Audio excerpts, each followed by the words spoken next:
పార్వతీపురం మన్యం జిల్లాలో విషజ్వరాలు విజృంభిస్తున్నాయి. పదుల సంఖ్యలో గిరిజనులు డెంగ్యూ, చికెన్ గున్యా లక్షణాలతో ప్రభుత్వ ఆసుపత్రుల్లో చేరుతున్నారు.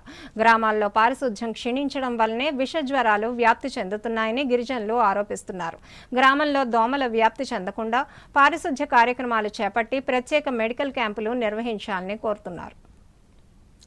పార్వతీపురం మన్యం జిల్లా గుమ్మలక్ష్మీపురం మండలం తాడికొండ గ్రామంలో విషజ్వరాలు విజృంభిస్తున్నాయి. అధిక సంఖ్యలో గిరిజనులు తీవ్ర జ్వరం, ఒళ్ళు నొప్పులతో బాధపడుతూ డెంగ్యూ, చికెన్ గున్యా లక్షణాలతో భద్రగిరి ప్రభుత్వ ఆసుపత్రిలో చేరుతున్నారు. రోగుల సంఖ్య అమాంతం పెరగడంతో ఒకే మంచంపై 2 రోగులకు వైద్య సిబ్బంది చికిత్స అందిస్తున్నారు. తాడికొండ గ్రామంలో జ్వరపీడితుల సంఖ్య పెరుగుతున్నప్పటికీ దోమల నివారణకు అధికారులు ఎటువంటి చర్యలు చేపట్టడం లేదని గిరిజనులు ఆరోపిస్తున్నారు. వీధుల్లో చెత్త పేరుకుపోయినా తొలగించట్లేదని, దీంతో దోమల వ్యాప్తి పెరిగిపోతుందని వాపోతున్నారు. గ్రామాల్లో సరైన వైద్యం అందని పరిస్థితుల్లో గిరిజనులు నానా కష్టాలు పడుతున్నారు. మన్యంలో ఏటా డెంగ్యూ, చికెన్ గున్యా, మలేరియా, ఇతర విషజ్వరాలు ప్రబలడం సర్వసాధారణమవుతున్నా వాటిని నియంత్రించేందుకు ముందస్తు చర్యల్లో అధికార యంత్రాంగం విఫలమవుతుందని గిరిజన సంఘం నేతలు ఆరోపిస్తున్నారు. అధికారులు ఇప్పటికైనా స్పందించి గ్రామంలో పారిశుద్ధ్య కార్యక్రమాలు చేపట్టి ప్రత్యేక మెడికల్ క్యాంపులు నిర్వహించాలని గ్రామస్తులు కోరుతున్నారు.